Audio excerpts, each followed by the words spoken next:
Can you actually grow your income while getting out from behind the chair? We're going to talk about that and a whole lot more all on today's show. Stick around. Salon owners are some of the most amazing people on planet Earth. The only problem is sometimes their hearts are so big and they give so much of themselves to their staff and guests that it creates unintended consequences. Our goal is to change the industry by elevating the way the rest of the world sees salons, spas, and barbershops and give it the credibility that it truly deserves. This is the Salon Owner Evo Revo Show. Today's podcast is brought to you by Salon Scale, allowing you to charge by what you know, not by what you feel. What's going on, everybody? Welcome to today's show. My name is Jason Everett, and with me today, as always, is Doug Campbell. What's up, Doug? How's it going? Good to be here. I noticed you were rocking your Drive a Tank shirt from one of our recent high-octane adventures. You just reminded me of what it's like to drive over, cars and crush cars and shoot machine guns. So thank you for that reminder, by the way. Always appreciate that. We're talking today about getting out from behind the chair. Is it possible for you to get out from behind the chair and actually still maintain your income or make more money from getting out from behind the chair? And Doug, we were just saying, inside the academy, we've had a slew of people making the transition and coming out from behind the chair and becoming a non-behind the chair owner and actually making more money. Yeah, I mean, that's the deal. A lot of time it is more money, and just because it gives you the ability to focus and do what you need to do for your business. Excuse me. Right. Whenever you get caught up behind the chair, it's things I think most people feel like they're just always behind because they don't have time to do it. And then it's like you're trying to manage something while you're chained to something. Right, you're doing a job all day long that requires your full undivided attention, and yet you still have a business to run, right? And I think, I will never forget, Doug, when we met, however many years ago it's been now, like whatever it is, 8+ years ago.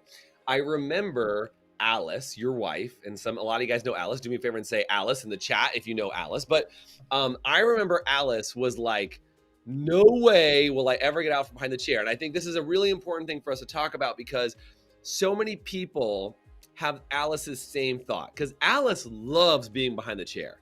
Like love.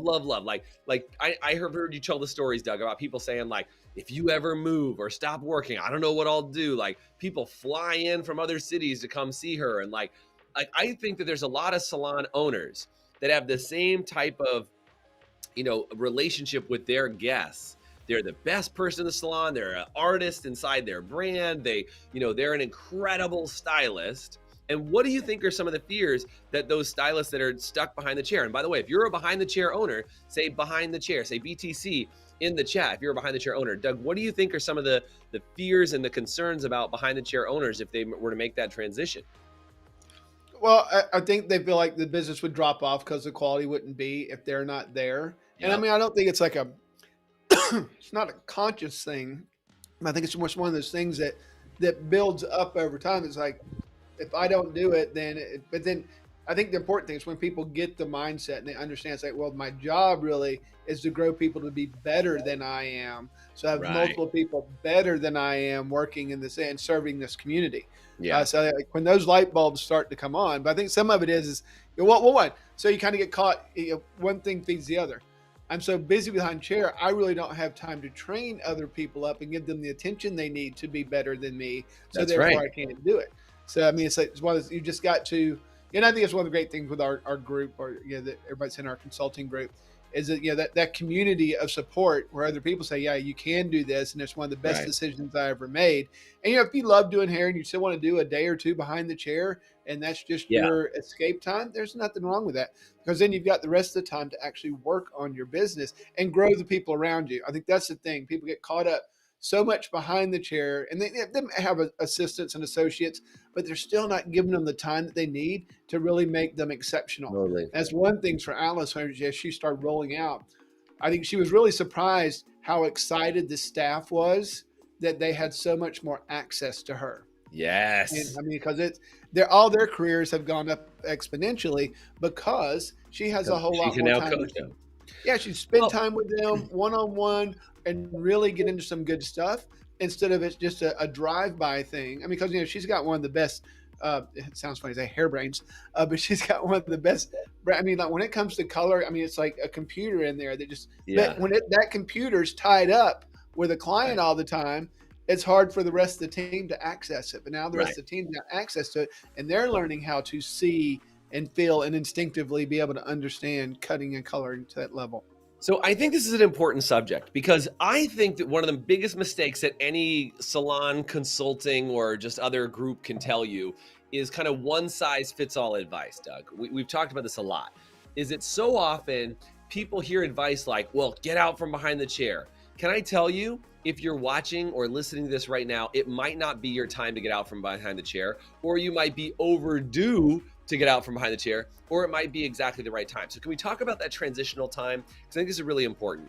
Is in the very beginning, when you're launching your salon and you're kind of the first, 3 to 4 stylists inside your salon, maybe your first 5 stylists, you probably are working behind the chair. You probably are, right? Like you're gonna be working behind the chair. You're gonna be a high level producer inside that salon. But as you grow up past $25,000, $30,000, $40,000 a month, you need to start looking at how to get out behind the chair. And really, you should be out behind the chair somewhere between that $500,000 and $1 million a year range. That's a good point for you to start transitioning your time to the time that you choose behind the chair instead of being required to be behind the chair, right? Yeah, because go ahead. It's just like some people do try to do it too early, and they're like, "Oh, see, it didn't work." It's like, well, you weren't ready to do it. Your business wasn't ready to sustain that. So, what does that transition look like over time? Right.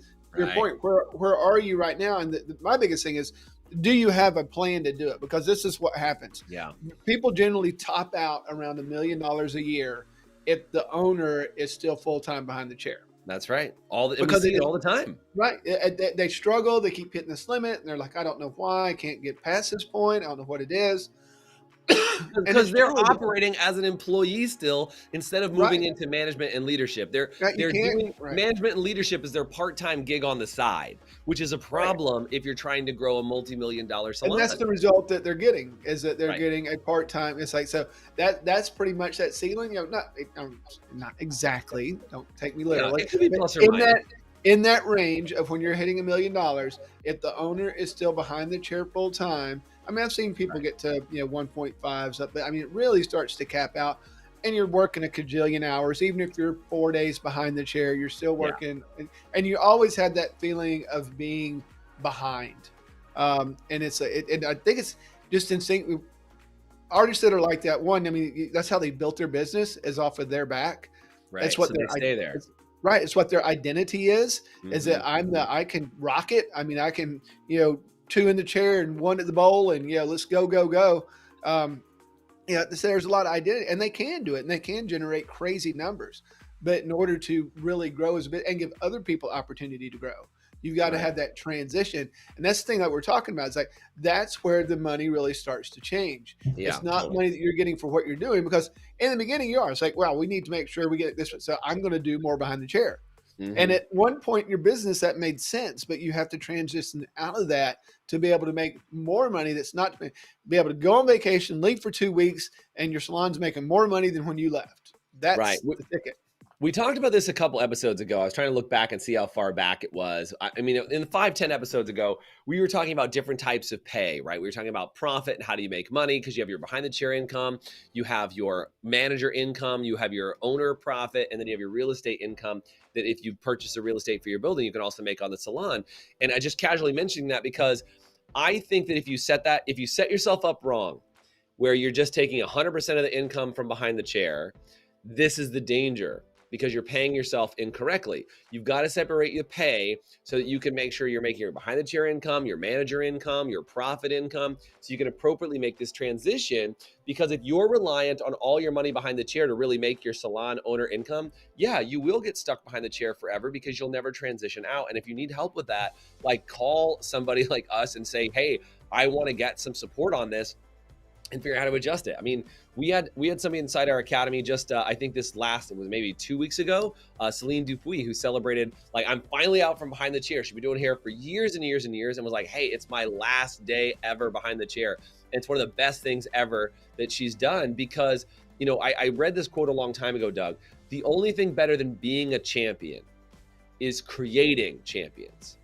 And I think in the hair world, people get stuck around this idea of they have to be the best. And I hear this mindset a lot. So if this is you, say stuck, if this is this one you're stuck in.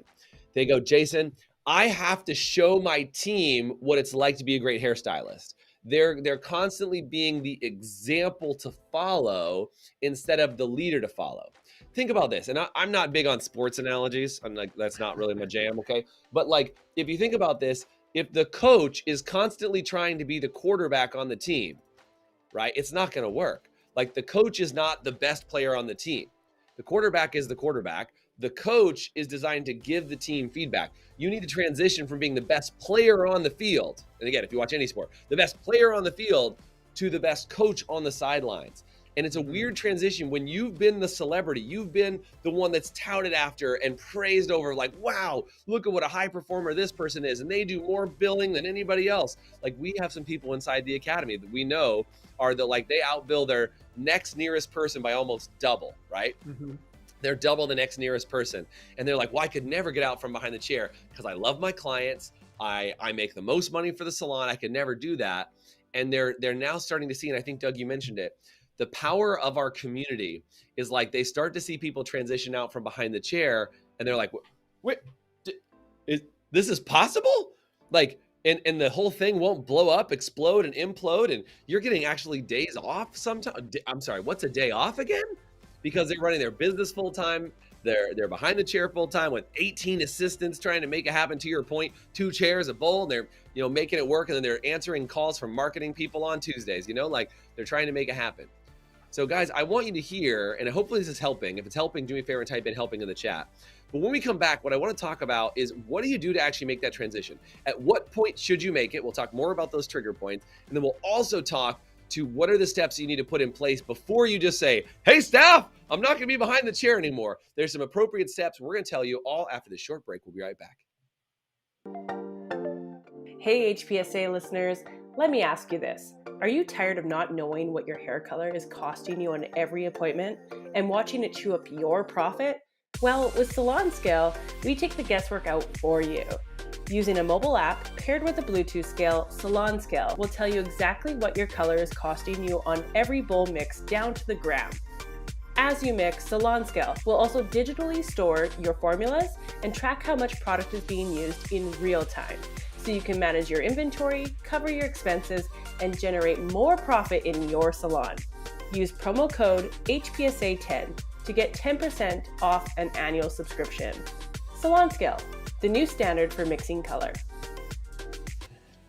We're talking today about how to get out from behind the chair. What do you need to do? When should you do it? And what are the appropriate steps to start putting that in place? Doug, you were mentioning that this isn't like one day you announce to your staff, I'm just not going to work behind the chair. Cancel my schedule starting November 1st, right? That's not how this works. What are some of the steps, or before I get to steps, what do you think, Doug, are some of the signs that you need to get out from behind the chair? What do you think are the signs? If you feel like you're behind and overwhelmed in running your business, then you're there. I mean, it's like, we had people that started with us and they were 80% of the income of their business to begin with. And now then some of those same people are less than 10% of the total income of their business.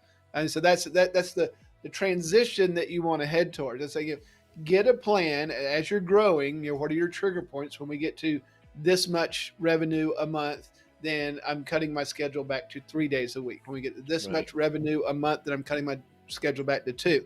And I always tell people, like, go ahead and kind of lay that out in the future so people don't start booking into those other days. When you make the decision, change it all the way out. That way, because if you're a busy stylist, people are probably booking 1, 2, 3 months out. Some people are probably booking for a year. So you've got to start getting ahead of that on the schedule, because that's one of the subconscious excuses people are like, well, it's going to take a while to get everybody off my book. And they want to wait until everybody's off their book before they change their availability. Which is never going to happen. You're right. And that's what I said. It's a subconscious thing that kind of keeps them where they are. I'm trying, but I'm so booked out. So you just start changing that. But I think the real thing is getting into the mindset of my job is not as much now to serve my clients as it is to serve my employees and my fellow stylists. That's where I've really got to grow and develop those people, because otherwise we're gonna, you're gonna be in trouble. So I would just say it this way, and if you're watching this and this is like hurting your soul, I just want to tell you I can completely understand that this is possible, that you're like, I don't know how to make this transition. But I think you need to upgrade your impact. And hopefully you understand what I mean by upgrading your impact. I think so many people love on their guests so much they don't want to give them up. Right? But if you take this idea of, instead of it just being you loving on your guests, like, you maybe have hundreds of guests that you see in a given month that you get to love on, you get to make more beautiful, you get to, learn about their lives and what's going on. If you can transition that love and care that you have for your couple hundred guests, right? It could be 1,000 guests. I mean, it depends on how big your salon is, right? What I want you to hear is that if you can take that on and say, I now need to empower 5 or 10 or 15 other people to be better than me at delivering to their guests, or I now have gotten this to this level, I have a obligation now to teach others what I know to love on their guests. I think you can upgrade your impact. Instead of just working with the hundreds of guests that you have, now you're working with thousands of guests that your salon has, but through the other staff on your team. And I think people misunderstand that, Doug. They don't feel it because they're like one layer away now. But Right. like, that's your job, is to be plugged in at a different level and to realize that, like, it's okay that other people are servicing the guests of the salon. And that you're, they're and doing the great. thing is, because I think this is people are like, oh, I'm gonna miss my guests, and they're gonna miss me, and it's like you're actually gonna have a better relationship with your guests because you're going to be able to go over it. Hey, how are you doing?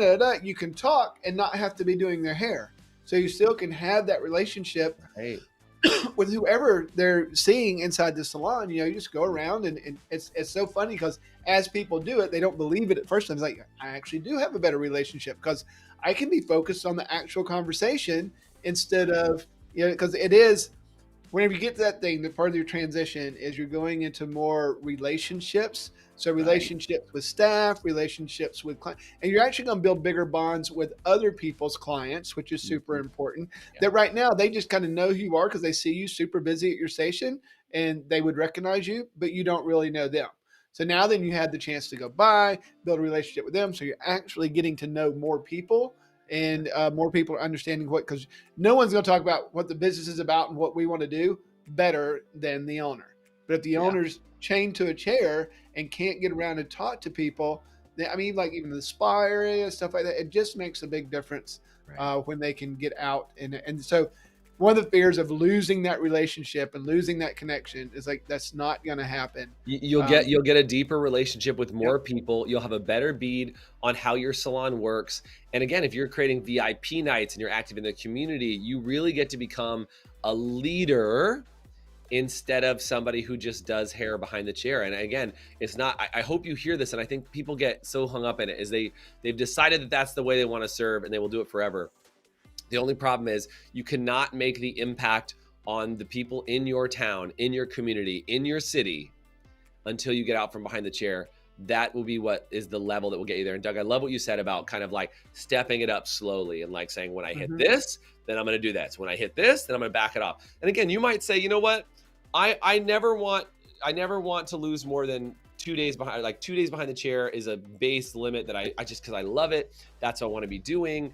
I'm passionate about it. But look, there are some people that have said, you know what? I am passionate about hair, but that's why I'm an owner, not that's why I'm a stylist. And I think that transition, to your point, Doug, of hitting that, $750 million, $1.5 million ceiling. And a lot of times the 1.5 million is because they're husband and wife partners or something like that get them to the 1.5, right? If you can transition out of that and you really focus on growing the salon, you can turn it into something amazing. And what's beautiful is, instead of you focusing on making 6 figures plus, start seeing how many of your staff you can get to 6 figures plus. How many people, and it's like, you got to fall in love with their progress instead of your progress. You have to transition from a me to we idea. Because right now, when you're behind the chair, you're focused on me, right? You're focused on you. You're focused on like, what's good for me? What can I get? What do I get out of this? Versus if I focus on what's good for you, the rest of my staff and the rest of my stylists, who, by the way, are still focused on the me. If you focus on them, they will love you. They will love you for sitting down and being like, hey, I got some ideas that'll help you to double your retail sales. I got some ideas that'll help you get your pre-book up to 80%. I mean, my pre-book was 90%, and I'm going to help you get yours to 80 because you're only at 60 right now. Like when you sit down and say, can I have a lunch with you? Can I spend 10 minutes with you? Your staff is going to be enamored by what you can create and build with them. And that will help you start building that transition plan out from behind the salon, behind the chair. Doug, final thought on what the heck do you spend your time on? Because I know we've kind of said it, but I think this is what people say. I don't know what I would do if I wasn't behind the chair. I don't know. My whole life has been behind the chair. It's like my hands are. It's that Ricky Bobby. I don't know what to do with my hands anymore. Right? It's not helpful. What should people be spending their time on? Well, I think one of the first things is one of those things that one prevents the other. When you're behind the chair, you have a hard time focusing on the profit, and that's why most salons are not as profitable as they should be. I think you start paying attention to how do I become more and more profitable, then you can afford to get out behind the chair because the company's making more profit. It's like you got to get that right, because if you're, because we know $2-3 million salons that make almost no profit. Which is very sad. But that's just the way that they've always functioned. The way a lot of salons function, to be fair. And they're fixing it. Right, and they're fixing it. And it's like the idea is if you can start that early in that transition, getting focused on it, so that it pays you. And the other nice little thing that happens is you'll really start to fall in love with your business again, instead of having your business frustrate you, because you get that pinch point of being behind the chair as your business is growing. And people get frustrated because you're not getting the reward for opening your business. You feel like you're being punished for opening your business. Right. And people should feel sorry for you. Your team should feel sorry for you. They're not. It's your job to do that transition so that you can start making the profit that you deserve to make, and then paying yourself for things you're doing inside of your business. And if you don't know how to do that, or you're unclear how to do that, get involved with a consulting coaching organization, whether it's us or whether it's somebody else. You need to be with somebody that's going to guide you along and give you, the points and put you in a community where you can bounce ideas off each other. You're going to grow a lot faster than if you try to figure it all out on your own. I know it was like when we were on our own, and I much prefer to do it with a group of people that move much, much faster. Yeah, and I think that's it, right? Is you got to start, Doug, we're in communities for us that help us grow our mindset. And every time we see somebody that's ahead of us making a jump, immediately you and I are like, all right, what do we need to do to get to that next level? Right? Like every time we see somebody do it, we get really inspired and we get motivated and we go, okay, we've seen it's possible. And I don't think Doug and I are the most dense people on planet Earth. But I'll be honest, man, sometimes we don't think things are possible. And then we see somebody do it and we're like, okay, we can do it. We can totally, if they can do it, we can do it. Like, I think you need to have that community of people around you that do things that you think are impossible. I mean, I go back to what we talked about up front with the drive a tank, right? Is you do things that most people think are impossible by going and driving tanks and doing all this cool stuff. And you're like, I'm pretty sure that's impossible. Never thought about flying stunt planes. You do something impossible and then your friends go, they did it, well, I can do it too. And I think you need to find yourself in a community. I happen to like ours, partly because we curated it. But you need to find yourself a community where people are doing inspiring things. If you want to be inspired, do me a favor and type the word inspired into the chat as you're watching today's show, because when you become inspired to do better, to become more, to be the best version of yourself, you will then inspire others around you, because once you're inspired, you become inspiring, right? And so your job is to not show people how to work really, really hard behind the chair, but inspire them to see the next level. And I'll leave on this thought, Doug, is I have seen so many salons, and I can think of this one salon right off the top of my head. I won't mention their name, but a salon that we don't work with at the moment. We did in the past. We don't work with them now. And they used to hide any of their success as salon owners from their staff. They had a car. I couldn't make this up, man. They had a different car they would drive to the salon than they would drive around town for the day, because they didn't want their staff to know how much money they made. And they didn't do any inspiring of their staff. And their issue was they wanted to find a way to transition the salon to their staff. And the staff was like, I don't want to do with that. They never invited their staff over to their house. They never wanted them to see that they were doing well, because they were worried that the staff would think that they were taking all this crazy money out of the salon and not paying them well. And they were hiding that they were accumulating wealth through the salon. And as you can tell, that's not what Doug and I are about. Doug and I are about showing people and inspiring people with what you can create and what you can build. Because if you can inspire people to be a great stylist, you know what's the next thing you're going to inspire them to do? Be an amazing salon owner. And that doesn't mean they're going to leave and go start another salon. It means they're going to either buy into your salon and help you grow the salon you have, or maybe you'll get in partnership with them and start another salon and they get to run that salon, you'll run your salon. However you want that to go, is you got to inspire them to be a great stylist by getting out from behind the chair, then inspire them to be a great owner by inspiring them to become shareholders and do some incredible things. And I want you to go from being inspiring because of the work that you do by inspiring because of the life that you create. So if that's what you want to do, say, I'm in the chat. And I just want to know if you're down for doing stuff like that. That's what we're all about inside the Academy. Hope this has been a good show for you. And it helps you figure out a transitional plan to get out from behind the chair in a profitable and successful way. Thanks, guys, for being on today. Doug, as always, man, thanks for being here. Yep. Good to see you guys. Take care. Bye for now. Thanks for listening to the Evo Revo podcast. Today's podcast was brought to you by Salon Scale, allowing you to charge by what you know, not by what you feel. Please subscribe, leave us a review, and you can always get more information, including show notes and the video episodes at EvoRevoPodcast.com.